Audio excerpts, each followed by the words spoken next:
بسم اللہ الرحمن الرحیم الرحمن الرحیم یوم نطوی السماء کطی السجل للکتب کما بدأنا اول خلق نعیدہ وعدا علینا انا کنا فاعلین وَلَقَدْ كَتَبْنَا فِي الزُّبُورِ مِن بَعْدِ الذِّكْرِ أَنَّ الْأَرْضَ يَرِثُهَا عِبَادِيَ الصَّالِحُونَ صلوات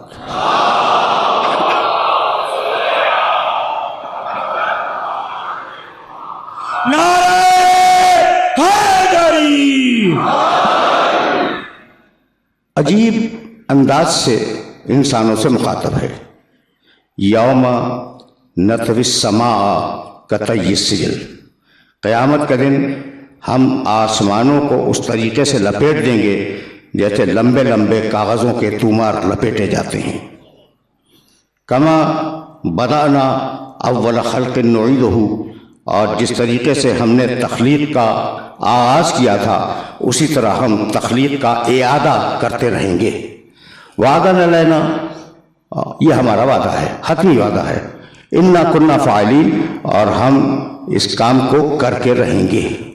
پچھلی ساری تقریروں کا خلاصہ یہ ہے کہ جو آیات میں آپ کی خدمت میں ہدیہ کر چکا، اگر یاد ہو میرے سننے والوں کو تو میں نے قرآن مجید سے سورہ یاسین سے سورج کے سلسلے میں ایک آیت مبارکہ پیش کی تھی۔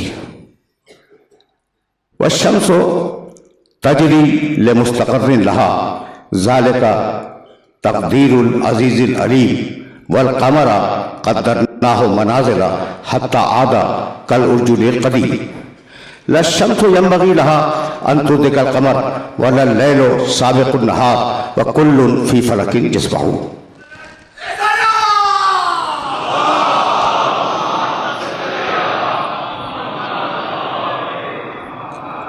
تم نے غور کیا کہ پروردگار نے یہ ارشاد فرمایا کہ یہ جو سورج ہے یہ رکا ہوا نہیں ہے، تجری لمستقر لہا، یہ سورج مستقل اپنی منزل کی طرف رواں دواں ہے۔ والقمر قدرناہ منازل، اور ہم نے چاند کی بہت سی منزلیں طے کی ہیں، آہستہ آہستہ بڑھتا رہتا ہے، پھر وہ آہستہ آہستہ گھٹنا شروع ہوتا ہے، حتی عاد کالعرجون القدیم، اور کھجور کی خشک ٹہنی کی طرح ہو جاتا ہے اور اس کے بعد گم ہو جاتا ہے۔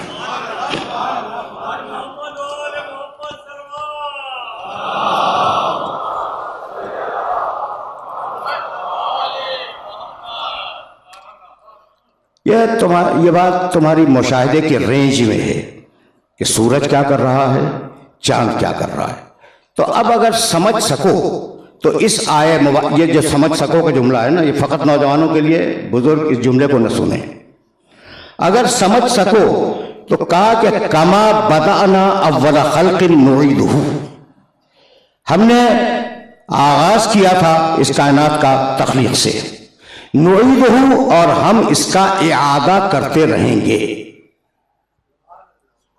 ہم اسے دہراتے رہیں گے۔ تو ایک لفظ ہے مبدأ، دوسرا لفظ ہے معاد، مبدأ اور معاد، یعنی آغاز کرنا، اسے دہراتے رہنا، ٹھیک ہے نا۔ اب تم پوچھو گے کہ بھئی یہ ہے کیا مبدأ اور معاد، تو یقین جاننا کہ قرآن مجید نے مبدأ اور معاد پر بہت گفتگو کی ہے۔ انہ ہوا یبدی و یعید، بس اللہ ہے جو آغاز کرتا ہے اور دہراتا رہتا ہے۔ سورہ یونس۔ پھر اسی سورہ میں آگے چل کے ارشاد فرمایا قل حل من شرکائکم من یبدأ الخلق ثم یعیدہ، پوچھو ان مشرکوں سے پوچھو کہ کیا تمہارے بتوں میں کوئی ایسا ہے جو پیدا کرے اور پھر اسے دہراتا رہے، پیدا کرے اور اسے دہراتا رہے؟ آپ پوچھ کے تو بتاؤ۔ قل اللہ یبدأ الخلق ثم یعیدہ، کہہ دو اور حتمی طور پہ کہہ دو کہ بس یہ کام صرف اللہ کا ہے کہ وہ پیدا کرتا ہے اور اسے دہراتا رہتا ہے۔ انہ ہوا یبدی و یعید، مختلف مقامات کی آیتیں ہدیہ کر رہا ہوں۔ صرف اللہ ہی ہے جو پیدا کرتا ہے اور پیدا ہونے والی شے کو دہراتا رہتا ہے۔ سن لیا نا تم نے؟ اب آیتیں میرے پاس بہت ہیں اور میں اور آیتیں پڑھ سکتا تھا، لیکن بس اتنی مطلب کو واضح کرنے کے لیے کافی ہے کہ اللہ کا ایک قانون ہے ابدا، پیدا کرنا، اور ایک قانون ہے اعادہ، اسے دہراتے رہنا۔ اب یہ نوجوان دوست مجھے ایک سوال کا جواب دے دیں، بڑا مزاحیہ سوال ہے لیکن بہت سنجیدہ ہے، کہ پہلے مرغی یا پہلے انڈا؟ کیا خیال ہے بھئی آپ لوگوں کا؟ کوئی تو بتائے۔ مسئلہ ہے نا کہ پہلے مرغی یا پہلے انڈا، اس لیے کہ ہم نے تو دیکھا کہ مرغی سے انڈا ہوا اور انڈے سے مرغی ہو گئی۔ بھائی ہم نے اپنی زندگی میں جو مشاہدہ کیا کہ وہ انڈے سے مرغی پیدا ہو گئی اور مرغی سے انڈا پیدا ہو گیا۔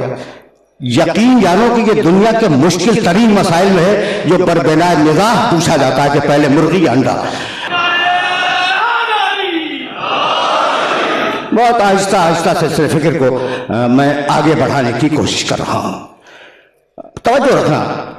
تو یہ بہت سنجیدہ سوال ہے۔ میں تم نے کہہ دیا پہلے مرغی، دلیل؟ کوئی دلیل نہیں۔ اچھا کسی نے کہہ دیا پہلے انڈا، دلیل؟ کوئی دلیل نہیں۔ لیکن اب میں دلیل دوں جب سمجھ میں آئے گا کہ اللہ کا قانون ابدا کیا ہے اور قانون اعادہ کا ہے۔ اب سوال تو ہے کہ مرغی پہلے ہے یا انڈا پہلے ہے؟ دنیا کی تاریخ میں ایسی مرغیاں پائی گئیں جو انڈا نہیں دیتی تھی اور انہوں نے زندگی میں ایک انڈا نہیں دیا۔ تو انڈے کے بغیر مرغی پائی گئی لیکن مرغی کے بغیر انڈا نہیں پایا گیا۔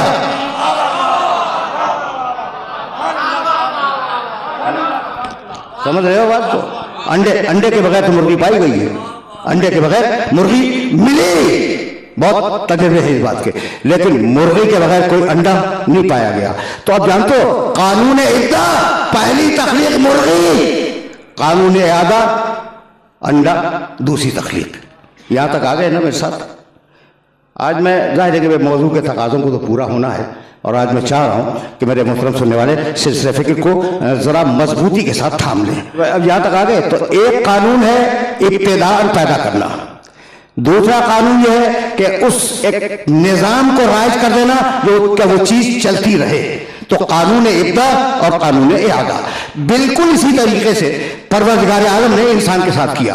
منہا خلقناکم وفیہا نعیدکم ومنہا نخرجکم تارۃ اخری، ہم نے اس مٹی سے تمہیں پیدا کیا، پھر اسی مٹی میں پلٹا دیں گے اور پھر قیامت کا دن اسی مٹی سے اٹھا دیں گے۔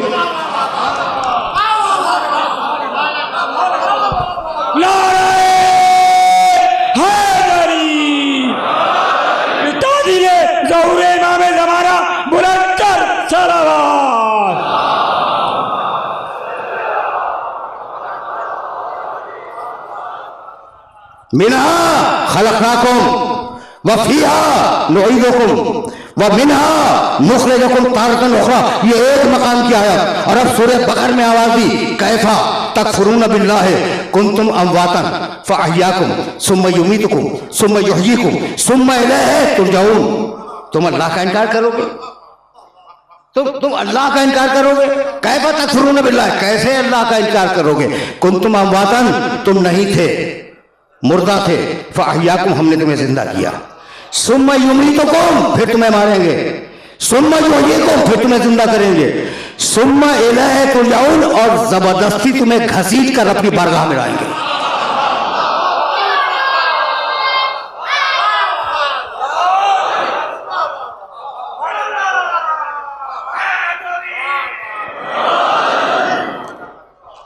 بھائی سنتے چلو، سلسلہ فکر سنجیدہ ہے اور اس سلسلہ فکر سے تمہیں گزار کر کسی مرحلے تک لے جانا چاہ رہا ہوں میں۔ اچھا بھائی آیت کو یاد رکھنا، سورہ بقرہ کی آیت ہے، کیفا تکفرون باللہ کنتم امواتا فاحیاکم ثم یمیتکم ثم یحییکم ثم الیہ ترجعون۔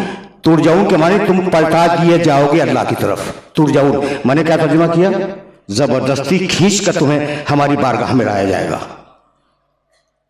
آیت میں نہیں ہے، آیت کا جو موڈ تھا اس کا میں نے ترجمہ کیا۔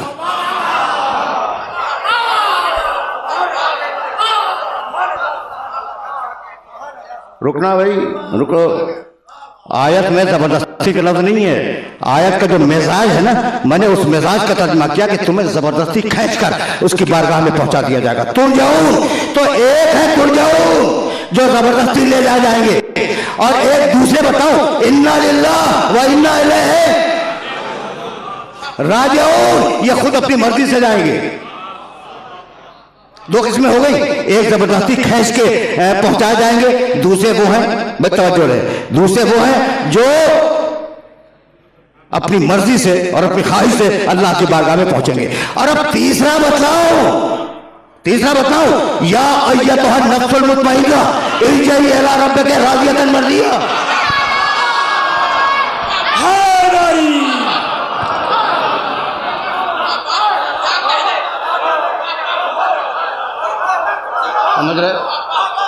ہمارے صوبہ سندھ کے وزیر اوقاف تشریف فرما ہے اپنے رفقا کے ساتھ، تو اب انہیں بھی تو ایک جملہ ہدیہ کر دوں نا، میں توجہ رکھنا۔ اب ان کی خدمت میں بھی اللہ فرش اعلیٰ پہ تشریف لائے ہیں، اللہ ان کو ان کے رفقا کے ساتھ اور ان کی تنظیم کو، ان کے نظریات کو سرخرو کرے، اس لیے کہ فرش اعلیٰ پر بیٹھے ہوئے ہیں اور عزاداری کی خدمت کر رہے ہیں۔ بھائی ہمارا تو فقط ایجنڈا ہی یہی ہے کہ کون حسین کا دشمن ہے، کون حسین کا دوست ہے۔